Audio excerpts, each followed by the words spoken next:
ప్రేమగల తండ్రి, కృపా సత్య సంపూర్ణమైన దేవా, మీకు వందనాలు తండ్రి. ఈరోజు ఈ పాసులో చెప్తున్నాం, మిమ్మల్ని ఆరాధించిన, గణపరిచిన, జీవజల నది ఓటైన మిమ్మల్ని ప్రభా, మీరు మాకు చేసినటువంటి ఆ ఓట యొక్క ప్రభావం నా జీవితంలో రక్షణ కలుగజేసుకోవచ్చు, క్షమాపణ కలుగజేసుకోవచ్చు. ప్రభా, మా జీవితాన్ని మార్చిన దేవా మీకు స్తోత్రాలు. నాకే కాకుండా అనేకమైన వారు కూడా ప్రభా మరణంలో నుండి జీవులకు దాటించిన దేవా మీకు స్తోత్రాలు. ఇంత గొప్ప దేవుడు కాబట్టి ప్రభావం స్తుతించే భాగ్యం ఇచ్చిన, అదే ప్రకారంగా వాక్యానుసారంగా కూడా మిమ్మల్ని స్తుతించి గణపరచుటకు సహాయం చేయండి ప్రభా. సహాయం చేసినందుకు స్తోత్రాలు. వాక్యం బట్టి పరీక్షించుకోవడానికి కూడా చూపించండి. చెవి గ్రహించగల మనసు, ఆచరించగల జీవితం దయచేయండి. మనుషులు తన పరీక్షించుకోవాలా, పరీక్షించుకుంటూ గ్రహించ స్మరం చేస్తూ కనికరించవలసిందిగా సమయాన్ని దీవెనకరంగా చేయవలసిందిగా క్రీస్తునామమున ప్రార్థించి వేడుచున్నాం తండ్రి. దేవుని వాక్యంలో నుండి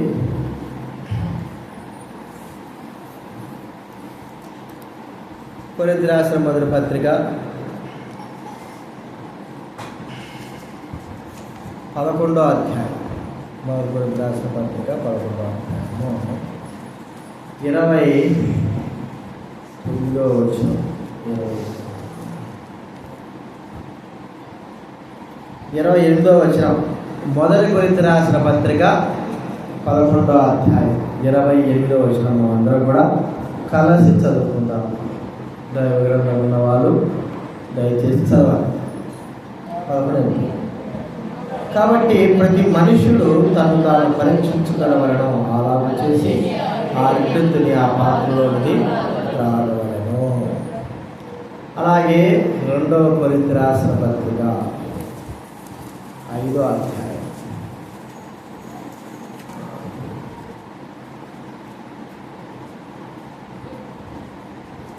క్షమించాలి, హెబ్రీ పత్రిక 4వ అధ్యాయం 13వ వచనం. హెబ్రీలకు రాసిన పత్రిక 4వ అధ్యాయం 13వ వచనము మనమందరం కలిసి చదువుకుందాం. హెబ్రీ 4:13. మరియు ఆయన దృష్టికి కనబడని స్పష్టము ఏదీ లేదు, మనమెవరికి లెక్క ఎప్ప చెప్పవలసి ఉన్నదో ఆ దేవుని కన్నులకు సమస్తమును మరుగులేక తేనగా ఉన్నది. ఇక్కడ మనము ఎవరికి లెక్క అప్పచెప్పాలి, ప్రతి మనుషుడు తన గురించి లెక్క చెప్పాలి అనే మాట మనం చూస్తున్నాం. ప్రతి మనుషుడు, అదే ఇలా చదవాలనుకున్నాం కదా, 2వ కొరింథీయులకు 5వ అధ్యాయము 10వ వచనం. 2వ కొరింథీయులకు 5వ అధ్యాయం 10వ వచనంలో 5వ అధ్యాయము 10వ వచనం. ఎందుకనగా తాను జరిగించిన క్రియలు చొప్పున అవి మంచివైన సరే చెడ్డవైన సరే దేహముతో జరిగించిన వాటి ఫలమును ప్రతివాడును పొందినట్లు మనమును క్రీస్తు న్యాయపీఠం ఎదుట ప్రత్యక్షము కావలను.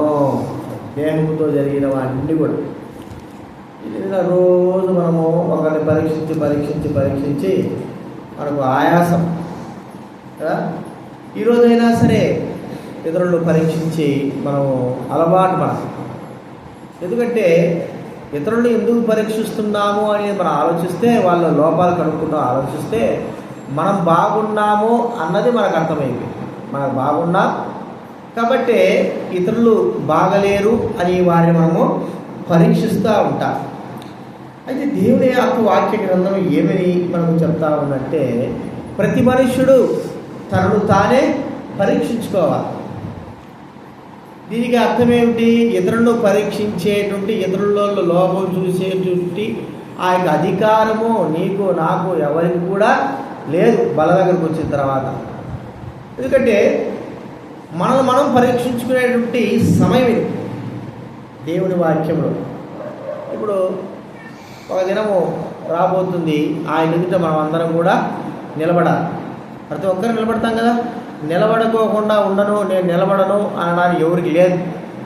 అది ప్రధానమంత్రి అయినా ఇంకా వేరే వేరే వ్యక్తి అయినా, లోకాన్ని పాలించే రాజులైనా, ఎవరైనా సరే. అయితే ఆయన ఎదుట నిలబడినప్పుడు ప్రభువు మన గురించి ఏమని చెప్పగలడు, ఏమని మరి తీర్పు తీర్చగలడు, మనలో ఏమి కనబడతాయి, ఆయన ఎదుట నిలబడినప్పుడు మనం ఆయన ఎదుట యోగ్యులంగా కనబడతామా, అయోగ్యులంగా కనబడతామా అనేది మనము పరీక్షించుకోవాలి. వాస్తవానికి ఇక్కడే ప్రభు ఫ్రంట్ ముందు భాగంలో కూర్చున్నాడు అనుకోండి. కూర్చున్నాడు, మనం అందరం కూడా మరి వేరే వేరే ప్రాంతాలందరూ వదిలిపెడతాం. ఇప్పుడు వరకు మాత్రమే మనం అందరం కూర్చున్నాడు. ఆయన కూర్చున్నప్పుడు మనందరినీ ఒక్కొక్కరిని ఆయన చూస్తూ ఉన్నాడు. ఆయన చూసినప్పుడు, ఆయన ఎదుట మనం నిలబడినప్పుడు మనలో ఆయన కనబడేటువంటి లక్షణాలు ఏమిటి? ఖచ్చితంగా, ఎందుకంటే ఆయన దృష్టికి స్పష్టమైంది ఏది కూడా లేదంటే కనబడంది ఏది లేదు, అన్నీ కూడా కనబడతాయి. మన శరీరంలో ఒక స్కానింగే లోపల ఉన్నటువంటి చిన్నది కూడా కనబడేటట్టుగా మన హృదయ అంతరంగంలో ఏముందో, మనం ఎలాగ జీవిస్తున్నామో, ఎలాంటి స్థితి కలిగి ఉన్నామో ఆయనకు స్పష్టంగా కనబడుతున్నాయి. నిలబడినప్పుడు ఆయన ఏమి చెప్తాడో, మనం ఎదుట నిలబడినప్పుడు మన గురించి ఏమని ఆయన చెప్పగలడు. మనకు ఒక మాట ఉదాహరణ చూస్తే, మరి యేసుక్రీస్తు వారు ఫిలిప్పీ గలిలయ ప్రాంతానికి వస్తే నతనయేలు తన దగ్గరకు వచ్చాడు. యోహాను సువార్త 2వ అధ్యాయం చూద్దాం. కొన్ని విషయాలు గమనిద్దాము. యోహాను సువార్త 2వ అధ్యాయం.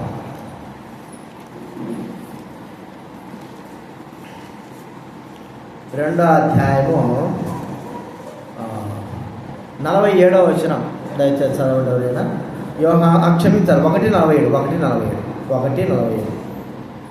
యేసు నతనయేలు తన ఎద్దకు వచ్చుట చూచి, ఇదిగో ఇతడు నిజముగా ఇశ్రాయేలీయుడు, ఇతని ఇంటి ఏ కపటమును లేదని అతని గురించి చెప్పాను. ఆ మాట యేసు ప్రభు దగ్గర యేసు ప్రభు ఇప్పుడు కూడా చూడాల, నతనయేలు చూడాల. నతనయేలు ఒకవేళ భౌతిక సంబంధం చూస్తే యేసు ప్రభు నతనయేలు కూడా చూడాల. కానీ ఆయన అంటున్నాడు, ఇదిగో ఇతడు ఇతడుగా ఇశ్రాయేలీయుడు, ఇతనేది ఏ తప్పు లేదు, ఏ కపటమో లేదు. ప్రభు పిలుపు మరి అంటాడు, పిలుపు మా నతనయేలు అంటే, నన్ను ఎప్పుడు చూసినావా నువ్వు, నన్ను చూడలేదు కదా అంటే, పిలుపు నిన్ను పిలవక మునిపే నువ్వు ఆ యొక్క అంజూరపు చెట్టు కింద ఉన్నప్పుడు నేను నిన్ను చూచాను అని మాట. ఇప్పుడు మనం అందరూ కూడా ప్రభు మన ఆయన ఎదుట నిలబడి ఉన్నాము అని ఊహించుకుంటే, ఒక్కొక్కరుగా నిలబడినప్పుడు ఆయనలో మనలో చూసేటువంటి క్వాలిటీస్ ఏమున్నాయి, ఏమి ఆయన కనబడతాం, ఆయనకు కనబడేది ఏమిటి? నతనయేలు నిలబడంగానే, నతనయేలును చూడంగానే ప్రభు అన్న మాట ఏంటండి, ఇతడు నిజముగా ఇశ్రాయేలుడు, ఇతనేంది ఏ కపటమో లేదు. ఈ మాట మన గురించి చెప్పగలిగితే మంచిది. ప్రియమైన వాళ్ళకి సంవత్సరాల నుంచి మనకందరం కూడా ఒక పేరు, ఏం పేరంటే విశ్వాసులు కదండి. విశ్వాసులు అనేటువంటి పేరు. మరి ఆయన నిజంగా మన ఎదుట నిలబడి, ఆయన ఎదుట మనం నిలబడినప్పుడు, ఇదిగో ఇతడు నిజముగా విశ్వాసి, ఇది నిజమైన విశ్వాసం కలిగినటువంటి వాడు, విశ్వాసం యొక్క క్రియలు ఇతని యందు ఉన్నాయి, ఇతనిలో విశ్వాసం యొక్క కార్యములు ఉన్నాయని మన గురించి చెప్పగలరా అనేది మనం ఇప్పుడు గుర్తుంచుకోవాలి. నిజమైన విశ్వాసం చూడండి, మనము విశ్వాసానికి అవిశ్వాసానికి తేడా లేకుండా బతుకుతూ ఉంటున్నాం జీవితంలో. కొన్ని ఎలా ఉంటాయంటే, మరి మనం భ్రమపరిచేవిగా కొన్ని డూప్లికేట్ అనేవి ఉంటాయి. అవి భ్రమపరిచేగా ఉంటాయి. రోడ్డు మీద మీరు వెళ్ళినప్పుడు బాక్సులు పెట్టుకొని, స్పీకర్ బాక్సులు పెట్టుకొని అమ్ముతూ ఉంటారు. వాళ్ళ ఆ స్పీకర్ బాక్స్ పైన ఏముంటాయంటే ఫిలిప్ కంపెనీ రాసి ఉంటారు. తెలుసా మీకు? అర్థమైందా? ఫిలిప్ కంపెనీ రాసి ఉంటారు. వాడు పోయిన తర్వాత ఎంతయా దీని యొక్క ధర అంటే, వాడు ఏమంటాడు, 1000 రూపాయలు, 2000 అని చెప్తాడు. అర్థమైందా మీకు? ఫిలిప్ కంపెనీ అనేది రాసి పెట్టేటోడు 1000 రూపాయలు, 2000 అంటాడు. చూడడానికి ఏమో అది ఫిలిప్ కంపెనీ, ఆ కంపెనీ నుంచి ఉంటుంటుంది. కానీ వాడు ధర చెప్పినప్పుడు మాత్రము ఏమర్థమని చెప్పండి? ఇది డూప్లికేట్ రానైనా పేరుకు మాత్రమే ఏముంది దానిపైన, కంపెనీ పేరు పెట్టాడే కానీ సెల్ ఫోన్లో కూడా చూస్తూ ఉంటారు. యాపిల్ ఫోన్స్ పైన డబ్బాలు మారుస్తూ ఉంటారు. చూడడానికి ఏమైనా ఎట్టుంటాయి యాపిల్ ఫోన్ లాగా ₹1,00,000 ఫోన్ లాగా ఉంటాయి, కానీ అది అసలైన ఫోన్ అర్థం ఉంటే ఎంత లేదు 5,000 6,000 ఫోన్ కంటే ఎక్కువ ఉండదు. కానీ దాని యొక్క విలువ కనబడేటట్లుగా ₹1,00,000 ఫోన్ లాగా కనబడుతుంది. ఇప్పుడు మన జీవితంలో అర్థం చేసుకునేది ఏంటంటే, మనం ఇన్ని సంవత్సరాలుగా ప్రభువునందు విశ్వాసం నడుస్తున్నాం, కానీ ఒక విశ్వాసికి తగ్గట్టుగా విశ్వాసం కలిగిన వారంగా మన జీవితంలో ఉంటున్నామా అనేది ఒక ప్రశ్న. నీ జీవితంలో ప్రశ్న వేసుకుంటున్నావా? నువ్వు నిజముగా విశ్వాసవా? నిజమైన విశ్వాస విశ్వాసుకు తగ్గట్టుగా క్రియారూపకమైన జీవితం నీలో ఉందా? నతనేలుతో చెప్పినట్టుగా ఇతడు నిజముగా ఇశ్రాయేలీయుడు అనగా నిజముగా ఒక ఇశ్రాయేలీ చెందినటువంటి వ్యక్తి ఎలాగుంటాడు? కపటం లేనివాడుగా ఉంటాడు అని ప్రభు నతని గురించి చెప్తా ఉంటే, మన గురించి ప్రభు మనం ఎదురుగా ఉన్నప్పుడు మన గురించి ఏం చెప్తాడు? ఒక్కోసారి మనమే ఇతరుల గురించి ఏం చెప్తాం చెప్పండి? వీడు అవిశ్వాసి కంటే హీనం అంటాం. అవిశ్వాసి కంటే హీనం. వీడు విశ్వాసి అని పేరు పెట్టుకోవడానికి కూడా వీల్లేదు. వీడు బ్రతుకంతా దౌర్భాగ్యం చేతి. చూడండి, మనమే మన వారి గురించి, మనతో పాటు ఉన్న వారి గురించి ఇలాంటి సాక్ష్యం చెప్తున్నా కదా. మరి దేవుడికి సమస్తము కనబడినప్పుడు ఆయన మన గురించి ఏమని చెప్పగలుగుతాడు? ఏమని చెప్తాడు? నిజముగా విశ్వాసి అంటాడా? లేకపోతే వీడు ఉత్త అవిశ్వాసి? ఆయన ఎదుట నిలబడడానికి విశ్వాసం కలిగిన వ్యక్తికి సాధ్యమవుతుంది, కానీ అవిశ్వాసం కలిగిన వ్యక్తికి ఎంత మాత్రం సాధ్యపడదు. కాబట్టి విశ్వాసులము అని చెప్పుకొని ముసుగులో ఉంటూ మనము జీవించే జీవితం అవిశ్వాసపు జీవితము. ఒక్కసారి మనం పరీక్షించి, ఇది మనం పరీక్షించుకునే విధానం, ఇతరులను పరీక్షించడానికి మనం కాదు. ప్రభువుల దగ్గరకు వచ్చిన తర్వాత నువ్వు విశ్వాసివా అవిశ్వాసివా? మరి విశ్వాసం అయితే విశ్వాసం యొక్క క్రియలేమిటి? విశ్వాసం యొక్క కార్యములేమిటి? విశ్వాసం ఎలాగ జీవిస్తాడు? విశ్వాసం ప్రభువుకు ఎలాగ ఉంటాడు? ఎలాగ తనకు మరి దేవుని సంతోషపరిచే రీతిగా విశ్వాసం కలిగిన వాడు ఉంటాడు? అవిశ్వాస అయిన వాడు మరి భ్రమపరిచే రీతిలో, ప్రియమైన వాళ్ళరా, అందరి కళ్ళు భ్రమపరిచే రీతిలో తాను జీవించడానికి అలా చూస్తాడు, కానీ విశ్వాసిగా కనబడడు. ఇది నాన్న గుర్తించుకున్నాను. దైవ గ్రంథంలో చాలామంది అలాంటి వారు ఉన్నారు. దేవుని బిడ్డలను చెప్పుకుంటూ పైకి మాత్రమే ఉన్నారు, కానీ లోపల వారి జీవితంలో విశ్వాసికి తగిన జీవితం వాళ్ళకి లేదు. చూడండి, అపోస్తల కార్యాలు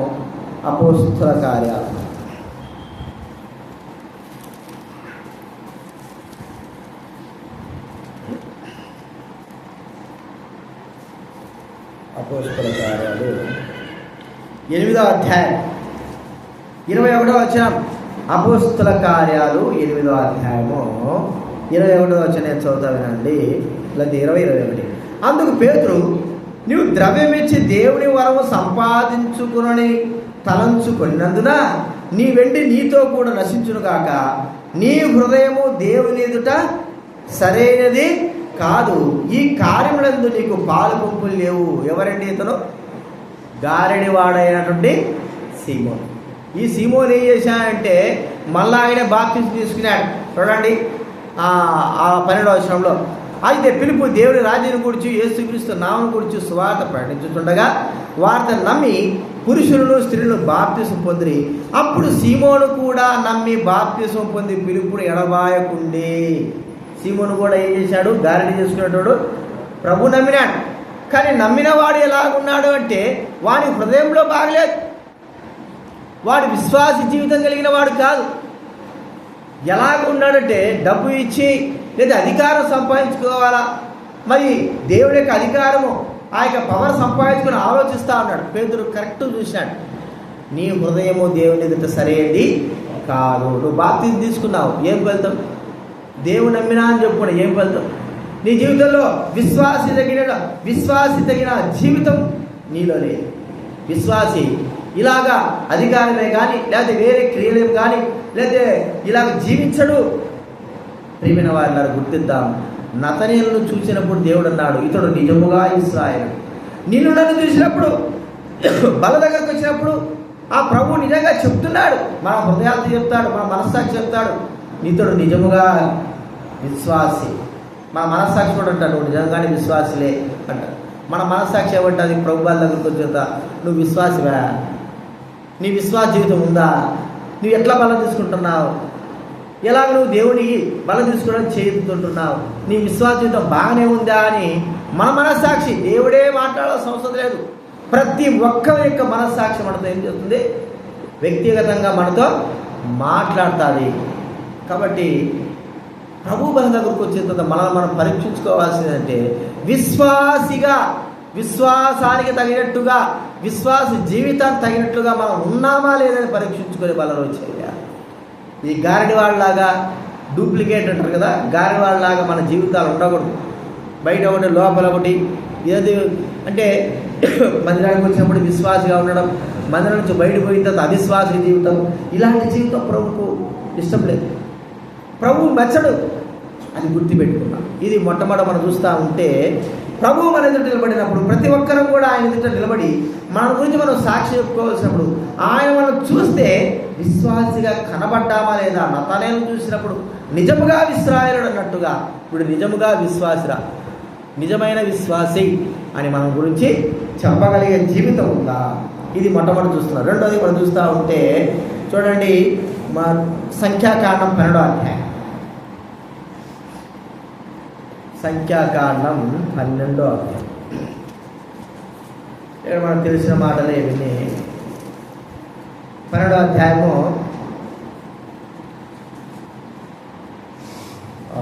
2వ వచనం. సంఖ్యాకాండం 12వ అధ్యాయం 2వ వచనం. వారు మోషే చేత మాత్రమే యెహోవా పలికించినా ఆయన మా చేతను పలికింపలేదా అని చెప్పుకొనగా యెహోవా మాట వినను. మోషే భూమి మీద ఉన్న వారందరిలో మిక్కిలి సాత్వికుడు. 7వ వచనం కూడా చదువుతా వినండి. 7వ వచనం. అతడు నా ఇల్లంతటిలో నమ్మకమైన వాడు. చూడండి, ప్రభువు మోషేను గురించి అంతమంది ఇశ్రాయేలు మధ్య చెబుతున్న మాట ఏంటంటే భూమి మీద ఉన్న వారందరిలో సాత్వికుడు, అంత మాత్రం కాదు నా ఇల్లంతటిలో నమ్మకమైన వాడు. ఏంటంటే నమ్మకమైన వాడు. హెబ్రీ పత్రిక 3వ అధ్యాయం గమనిస్తే ప్రభువైన యేసు మోషే గురించి చెప్పిన మాట ఏంటంటే అతడు నా ఇల్లంతటిలో నమ్మకమైన వాడు, నమ్మకమైన పరిచారకుడు, నమ్మకమైన విశ్వాసి, నమ్మకమైనటువంటి దేవుని బిడ్డ అనేటువంటి సాక్ష్యము ప్రభువు దగ్గర నుంచి నువ్వు పొందగలుగుతావా? నమ్మకత్వం బైబిల్ గ్రంథంలో ఇర్మియాలో రాయబడింది. నమ్మకత్వం వారిలో తొలగిపోయిందట. నమ్మకత్వం వారిలో తొలగిపోయింది. నమ్మకస్తులు కనబడడం చాలా అరుదైపోయింది. నమ్మకంగా మనకు బాగా తెలుసు, డబ్బు మన కుటుంబమే ఆలోచించండి, మన కుటుంబం ఆలోచించండి. మన పిల్లలు ఉన్నారు, 1,00,000 రూపాయలు మన దగ్గర ఉంది. ఈ 1,00,000 రూపాయలు మనం బీరోలో పెట్టి ఏం చేస్తాము? తాళం వేస్తాం. వేస్తావా లేదా? తాళం వేసిన తర్వాత ఆ 1,00,000 రూపాయలు ఆ తాళాన్ని మన పిల్లలకి ఇస్తామా? చెప్పండి. 1,00,000 రూపాయలు మనం పెట్టి మన పిల్లలకి మనం తాళం ఇస్తామా బీరోలో పెట్టిన తర్వాత? ఎందుకేమో వాడి మీద నమ్మకం లేకనా? లేదు, వాడిని నమ్మలేక. నీ కుమారుడే కదా, నీ కుమార్తె కదా, నీ వారే కదా, ఎందుకు నీవు వాడిని నమ్మలేకపోతున్నావు? నమ్మకత్వం లేదు. ఏమైపోతుందో వాడు 1,00,000 రూపాయలు చూడంగానే దాన్ని అంతా తీసుకుని అదే పరారతాడు. గుడి తెలుసు. అర్థమైందా మీకు? మరి దేవుడు తన మందిరంలో మనల్ని నమ్మకస్తులుగా ఉండాలని కోరుకుంటే ప్రభువు దగ్గర మనము అపనమ్మకస్తులుగా చేయబడతా ఉన్నాం. నమ్మకంగా ఉంటున్నామా? నమ్మకమైన జీవితంగా ఎక్కడ? తన ఇంటిలో, తన మందిరంలో. ప్రభు అన్నాడు, నీ సొంత డబ్బే నీ వారికి, నీకు తెలిసిన వారికి ఇవ్వడానికి నువ్వు నమ్మకస్తుడు ఎవరైనా ఉంటే, మన అప్పు ఎవరికి ఇవ్వాలనుకోండి, వాడు నమ్మకంగా ఒకసారి ఇచ్చాడంటే మరి వీడు ఇస్తారా అని మనం ఇస్తాం. 1000 రూపాయలైనా సరే, 1,00,000 అయినా సరే.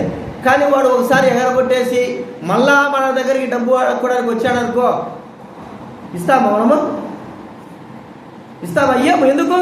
వాడు నమ్మకస్తుడు కాదు.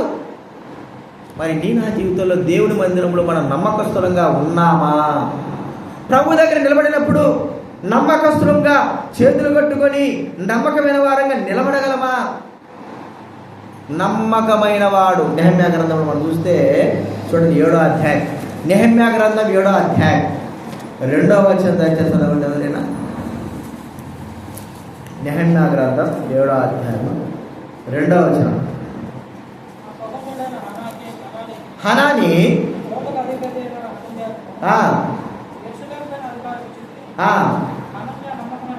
హనన్య నమ్మకమైన మనుషుడు, అందరికంటే ఎక్కువగా దేవుని యెడల భయభక్తులు గలవాడు. అధికారిగా హనన్యాకు అప్పచెప్తే ఈ హనన్య ఎలాంటి వాడంట? నమ్మకమైన మనుష్యుడు. ప్రియమైన వారలారా, అందరికంటే ఎక్కువగా దేవుని యెడల భయభక్తులు కలిగినవాడు. దేవుని యెడల భయభక్తులు కలిగిన వాడే దేవుని సన్నిధిలో నమ్మకమైన వాడుగా ఉంటాడు. భయము భక్తి లేనటువంటి నమ్మకంగా వాడు ఎప్పటికి కూడా ఉండడు. మరి ఇన్ని రోజులు విశ్వాసులు కదా, మరి ఈ మందిరం కట్ట ముంచే ఉండాలి కదా, లేకపోతే నేను ఎన్నో సంవత్సరాలుగా బల్లాలు తీసుకుంటున్నాను కదా, నేను విశ్వాసిగా అందరి మధ్య చలామణి అవుతున్నాను కదా. కాదు, దేవుని ఎదుట నిలబడినప్పుడు నీ నమ్మకత్వం దేవుడు చూస్తాడు, మనుషులు కాదు. మనుషులు కూడా చూసినప్పుడు దేవుడు చూసేంత సమయం కాదు, కానీ మనుషులు కూడా మన మధ్య నివసిస్తున్నారు. వారి మధ్య కూడా దేవుని సన్నిధిలో నీ నమ్మకత్వం ఎలా కనబడతా ఉంది? నీ నమ్మకంగా ఉండలేకపోతున్నావు అంటే అర్థం ఏంటంటే భయం లేకుండా బతుకుతున్నావు, భయము భక్తి లేకుండా జీవిస్తున్నావు. అక్కడ వాక్యం ఉంది, భయభక్తులు గలవాడు. భయము భక్తి. ప్రియమైన వారినరా, బలలో చేవేసే మన జీవితంలో భయభక్తులు కలిగి దేవుని సన్నిధిలో నమ్మకమైన వాడుగా జీవిస్తున్నావా? అపనమ్మకస్తుడుగా జీవిస్తున్నావా? బలా నమ్మకమైన మంచి దాసుడా, ఈ కొంచెంలో, అంతేనండి, ఈ కొంచెంలో నీవు ఎట్టున్నావంట? కొంచెంలో నమ్మకున్నావా? ఎక్కువలో నమ్మకున్నావా? కొంచెంలో కూడా లేదు, ఎక్కువలో డాన్స్ వస్తుంది. ఎక్కువలో నమ్మకం ఉంటే కొంచెంలో నమ్మకం ఉంటుంది. కనీసంలో నమ్మకత్వం అనేది తుడికిపోయింది. ప్రియమైన వారిని ఒకసారి గుర్తించు, నీ నమ్మకాన్ని చూసేది నువ్వు నమ్మకంగా ఉండడానికి ఎవరి ఎదుట అంటే దేవుని ఎదుట. మోషే తన ఇల్లందుట్లో, దేవుని ఇల్లందుట్లో, ప్రజల ఎదుట కాదు, దేవుని ఎదుట నమ్మకంగా ఉన్నాడు. దేవుని కార్యాల విషయంలో భయము కలిగిన వాడుగా, దేవుని పనుల విషయంలో భయము కలిగిన వాడుగా, భక్తి కలిగిన వాడుగా ఆయన ఇల్లంతట్లో కూడా నమ్మకముగా జీవిస్తూ వచ్చాడు. నమ్మకం లేకపోతే మన జీవితంలో బతికినాలు దరిద్రమే. నమ్మకత్వం లేకపోతే మా దగ్గర ఒక సంఘం పెద్ద కొడుకున్నాడు చెప్పేది, వాడు సందాపేటలో కూడా డబ్బు తీశాడు. ఊరికే కాదు చెప్పేది. ఇప్పుడు కూడా తాగినాడంటే ఇళ్లలో పోయి దొంగతనం చేస్తాడు. నమ్మకంగా వాళ్ళ నాయన లేడు, నాయన ఏ దాంట్లో నమ్మకం లేడు, ప్రార్థన చేస్తాడు, అన్నీ చేస్తాడు. కానీ దేవుడికి దశంభాగం ఏమంటే అస్సలు చచ్చిపోతాడు.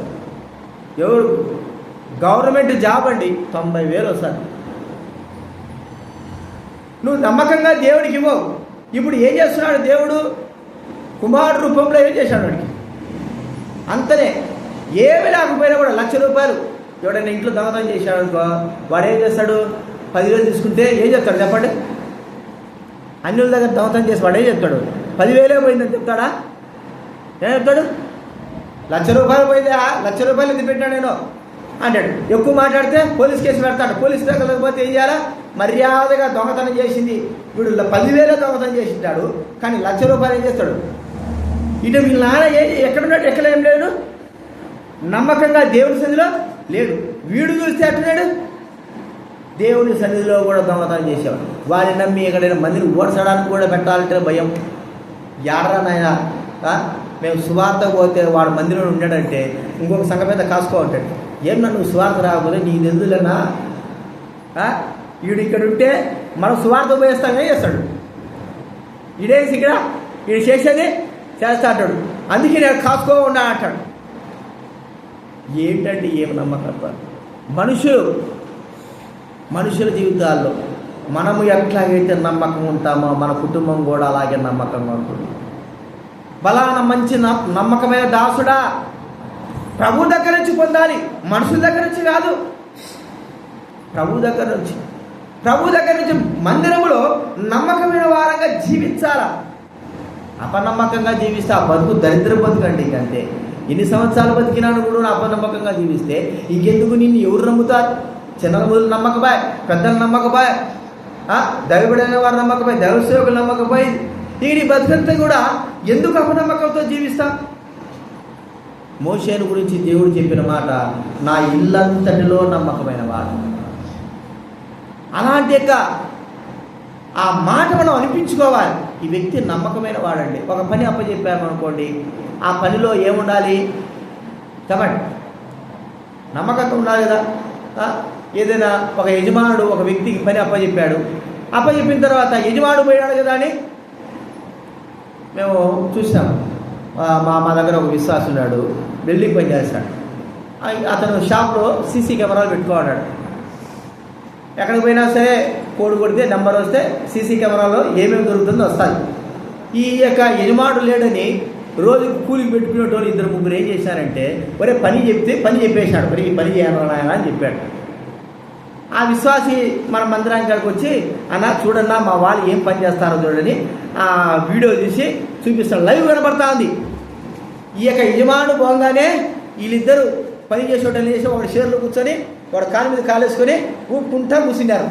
అర్థమైంది మీకు? ఇప్పుడు పని చెప్పినాడు, వెళ్ళిపోయినాడు యజమానుడు. కానీ వీళ్ళకి అర్థం కాలే, సీసీ కెమెరాలను చూస్తాడు, చూసిన తర్వాత మనకు ఫోన్ చేస్తాడు, మనం నమ్మకంగా ఉండాలని ఏం లే. ఈయన పోయినాడు కదా అని వీళ్ళే చేస్తున్నారు. వీళ్ళ పని వీళ్ళు చేసుకుంటున్నారు, కాలు మీద కాలు వేసుకుంటారు, ఊపుకుంటున్నారు, అడిగేస్తారు. వెంటనే ఫోన్ చేశాడు. ఫోన్ చేసి ఏం చేస్తారా మీరని, పని చేస్తారా అంటారు. ఇప్పుడు మాకు కల్లారా కనబడతా ఉంది వాళ్ళు ఏం పని చేస్తారో ఏందో, కల్లారా కనబడతా ఉంది. అట్టటోళ్ళకి ఇంకేమన్నా పని అప్పచెప్తాడండి ఎవరైనా? అర్థమైందా మీకు? ఇప్పుడు దేవుడి మందిరంలో కూడా అంతే. దేవుడు చూస్తున్నాడు, ఆయన చూస్తున్నాడని నమ్మకంగా మన జీవితంలో భయభక్తులు కలిగి జీవించాలి. భయము లేకపోతే, భక్తి లేకపోతే నువ్వు నమ్మకస్తుడు కాలేవు. నీ జీవితంలో నమ్మకత్వం రాదు. ఒక్కసారి మనలో నమ్మకత్వం పోయిన తర్వాత ప్రజల ఎదుట, దేవుని ఎదుట మనం సంపాదించుకోలేం. ప్రియమైన వాళ్ళరా, మన నమ్మకత్వం మరణం వరకు కూడా ఉండాలి. బైబిల్ గ్రంథంలో ఉంది, మరణం వరకు నమ్మకంగా. ఆ మాటనే ఉందా? 2వ అధ్యాయము ప్రకటన గ్రంథం 10వ వచనం చదవండి ఎవరైనా. ప్రకటన గ్రంథం 2వ అధ్యాయం.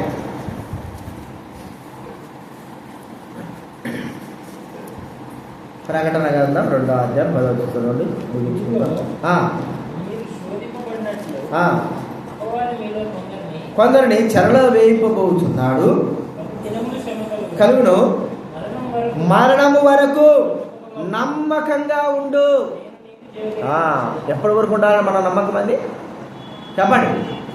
మరణం వరకు. అపోస్తలుడైన పౌలు అంటాడు, నేను కడ వరకు నా విశ్వాసాన్ని కాపాడుకున్నాను, ప్రభువు కొరకై నమ్మకంగా చివరి వరకు కూడా జీవించాను. ఎవరి కొరకు? మనుషుల కొరక? దేవుని ఎదుట, దేవుని నిమిత్తమై దేవుని సన్నిధిలో నమ్మకంగా చివరి వరకు కూడా ఉన్నాడు. ఎందుకంటే ఒక దినాన మనం ప్రభు ఎదుట నిలబడాలా. ఆయన నిలబడినప్పుడు నీలో నాకు నమ్మకత్వం కలబడలేదు, నువ్వు నమ్మకంగా లేవు అని అన్నప్పుడు సిగ్గు, అవమానము మన జీవితంలో ఉంటాయి. ప్రియమైన వాళ్ళరా, మనం గుర్తించుకుందాం, నిజమైన విశ్వాసిగా ప్రభువు కొరకై జీవించాలా. మనము పేరు పెట్టుకొని పైకి పేరు పెట్టుకున్నామే కానీ విశ్వాసికి తగిన జీవితంలో లేదు, విశ్వాసకు తగినటువంటి క్రియల మనలో లేవు. ఇతడు నిజముగా విశ్వాసిని చెప్పలేని స్థాయి మనలో రావడం లేదు. నమ్మకంగా మనం దేవుడి సన్నిధిలో ఉండలేకపోతుంటున్నాం. ఎలాగ ప్రభు వలలో పాల్గొంటాం? ప్రభు సేవలో, ప్రభు పరిచరణలో నమ్మకంగా పరిచారకులంగా మనము ఎలాగా ఉండలేకపోయినాం. బలా నమ్మకమైన దాసుడని ఒక దినాన చెప్పాలి, లేకపోతే సిగ్గుపరిచే దాసుడా నాగరి నుంచి పో అని చెప్పేట స్థితి వరకు మనం రాణించుకోకూడదు. ఇది రెండోది మనం చూస్తున్నాం. మూడోది మనం చూస్తూ ఉంటే చూడండి, చివరిగా ముగించుకుందాం. అపోస్తుల కార్యములు 13వ అధ్యాయం. అపోస్తుల కార్యాలు 13వ అధ్యాయం. క్షమించాలి,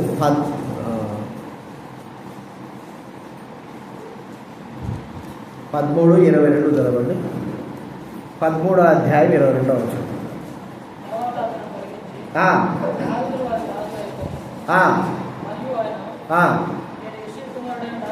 దావీదును కనుగొంటిని, అతడు నా ఇష్టానుసారుడైన మనుషుడు, అతడు నా ఉద్దేశంలో నెరవేర్చని చెప్పి అతని గురించి సాక్ష్యం ఇచ్చాను. ఎవరండినా?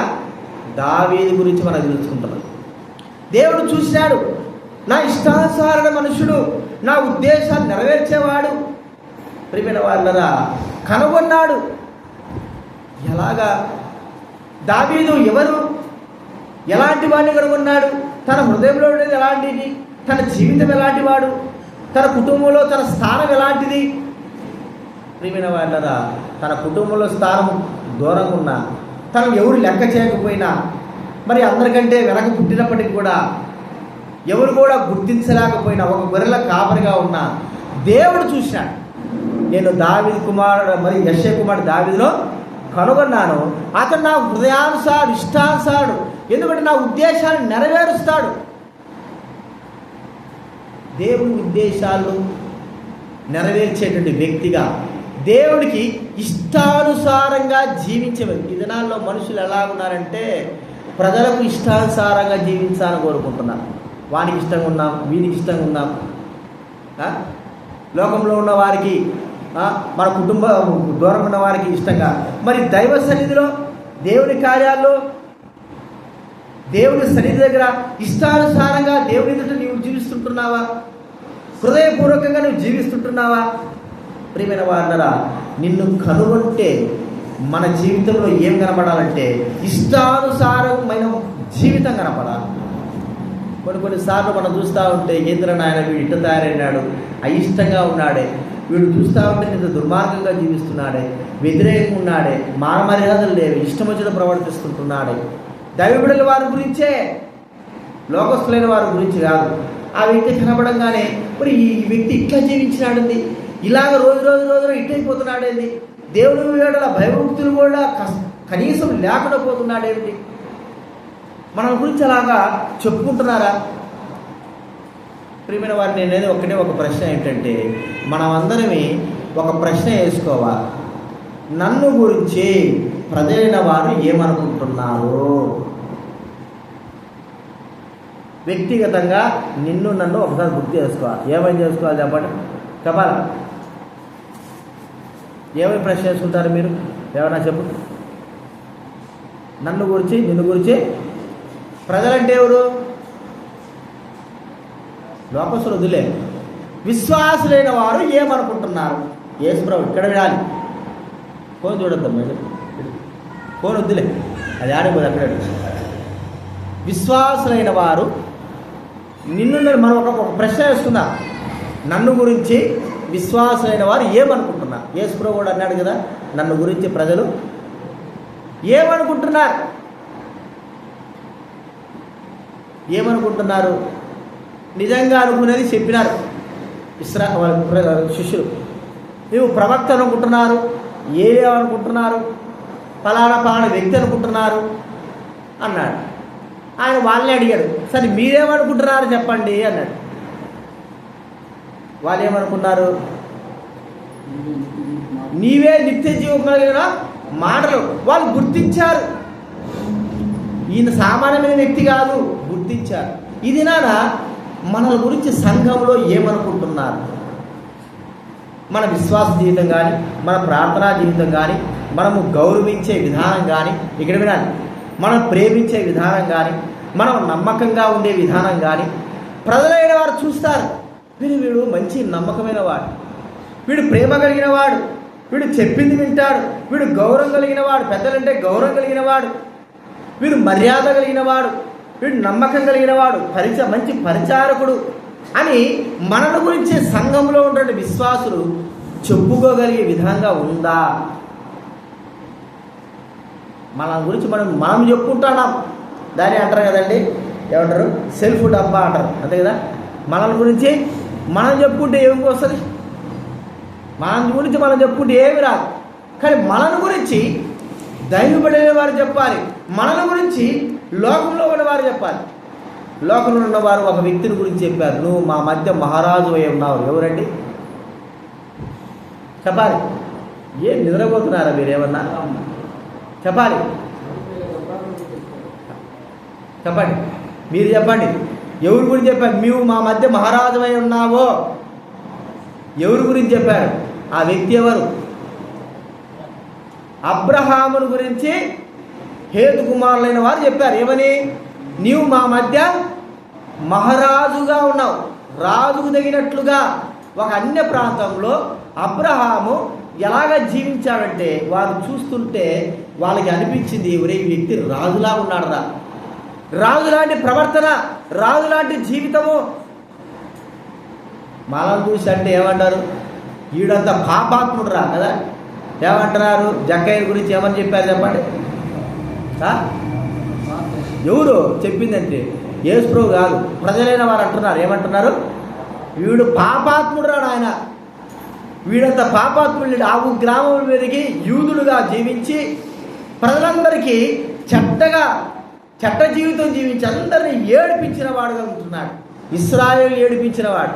వాళ్ళు ఇంకా పేరుతో విరవలేక వీడు పాపాత్ముడు అని పేరు పెట్టారు. అర్థమైందా మీకు? కానీ ఒక దినం వచ్చింది, ఆ పాపాత్ముడుగా ఉన్నవాడు తన జీవితం మార్చబడింది. లోకంలో ప్రభువు నమ్మకమునకు విశ్వసించమునకు పాపాత్ముడుగా ఉన్నాడు. పాపాత్ముడుగా ఉన్న వ్యక్తి జీవితం మార్చబడిన తర్వాత ప్రభు అంటున్న మాట ఏంటి? ఇతడును అబ్రహాము కుమారుడి. అంటే మార్చబడింది.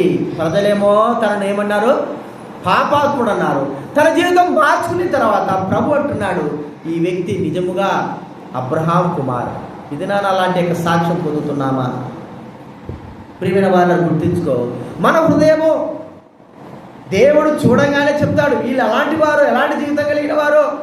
అబ్రహాము ఊరికే ఎంచుకోలేదు, నమ్మకమైన మనస్సు కలిగిన వాడు ఎంచుకున్నాడు. మరి నిన్ను నన్ను ఎంచుకోవడానికి గల కారణం మనల్ని ఏముండదంటే ఏమీ లేదు. కానీ ఎంచుకున్న తర్వాత నుంచి కూడా మన జీవితం అలాగే ఉంది. మనము రక్షింపబడిన తర్వాత కూడా మన జీవితము పాత జీవితంలాగే, మన జీవితం సాక్ష్యం లేని విధానంలోనే ప్రియమైన వాళ్ళరా జీవిస్తూ ఉంటున్నాం. ఇది నా ఒకసారి మనం పరీక్షించుకుందాం. ప్రభు మనతో మాట్లాడుతున్నాడు. ఆయన ఎదుట నిలబడినప్పుడు నా ఇష్టానుసారంగా జీవించేవాడు, నా ఇష్ట ప్రకారంగా జీవించేవాడు, నీతిగా, సత్యంగా, యథార్థంగా, కనికరముతో, ప్రేమతో, నమ్మకంగా జీవించేవాడు అని చెప్పగలడా 10 మంది ముందు? చెప్పేటువంటి అలాగ నువ్వు అలాగ జీవిస్తావా? ప్రభువు నేను గురించి చెప్పడు. పరలోకం వెళ్ళిన తర్వాత ఆయన సింహాసనం ఎదుట కూర్చున్నప్పుడు చెప్పే జీవితం కాదు. ఇప్పుడు అది సంపాదించుకోకపోతే అప్పుడు ఆ మాటలు రావు. ఇప్పుడు సంపాదించుకుంటేనే, ప్రభు దగ్గర నుంచి మన జీవితం నమ్మకంగా ఉందని సంపాదించుకుంటేనే పరలోకంలో మనకు ప్రభు ఆ మాట మాట్లాడతాడు. కాబట్టి బలలో చేవేసే నీవు నేను ఒకసారి గుర్తించుకున్నాను. మన సీనియారిటీ కానీ, లేదా మనం రక్షింపబడిన విధానం కానీ, మనం ఏదో జీవిస్తున్నామని కానీ, మనం ఏదో ప్రవర్తిస్తున్నామని కానీ కాదు. ఇష్టానుసారమైన జీవితం కలిగి ఉన్నామా? దేవుని ఇష్టానుసారమైన జీవితం.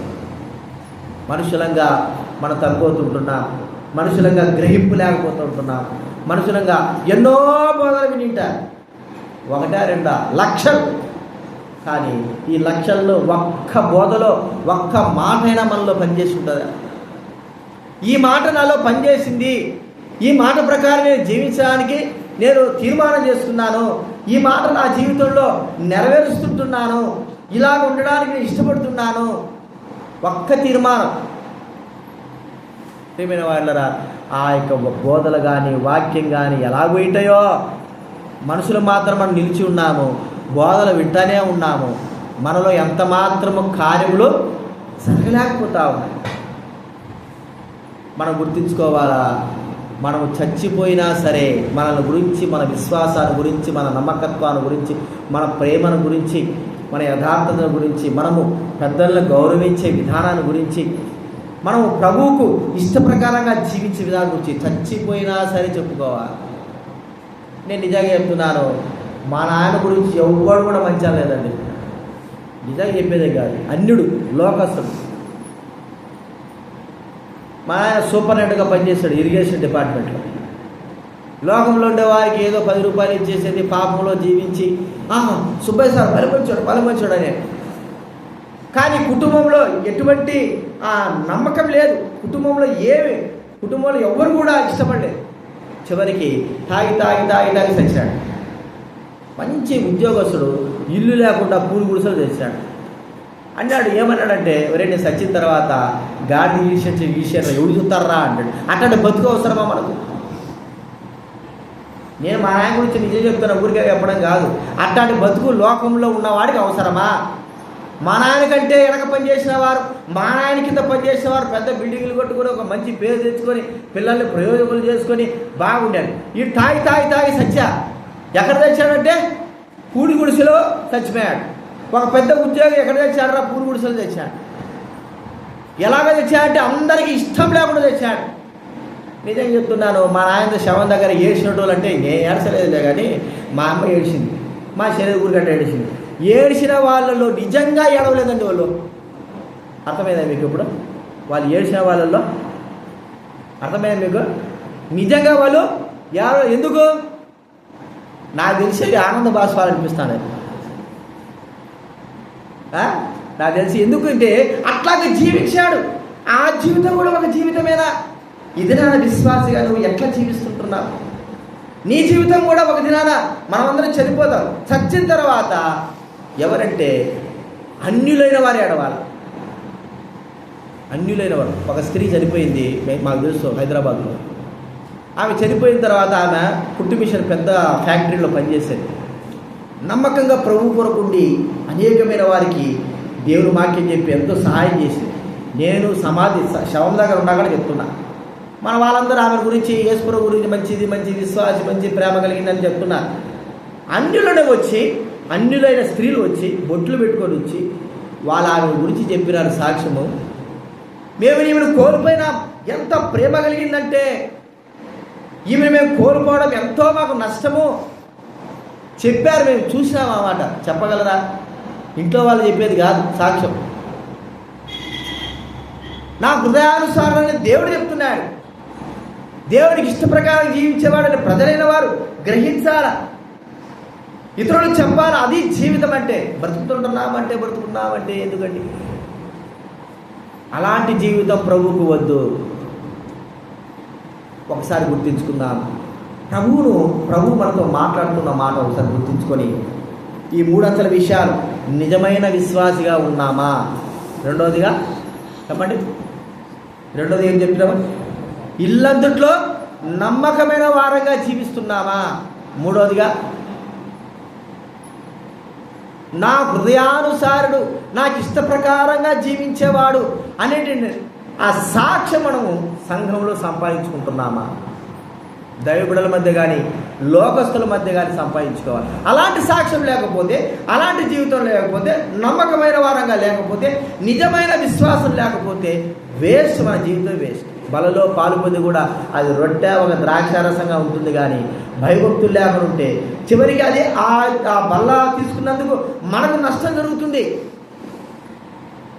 కాబట్టి గుర్తించుకుందాం. ఈ 3 అంచెల విషయాలు మన జీవితంలో ఉన్నాయి. గుర్తించుకొని ప్రభువుకు ఇష్టకరమైన మన జీవితం మార్చుకొని మన బలలో యోగ్యంగా చేయలేదాం. ప్రార్థన చేసుకుందాం.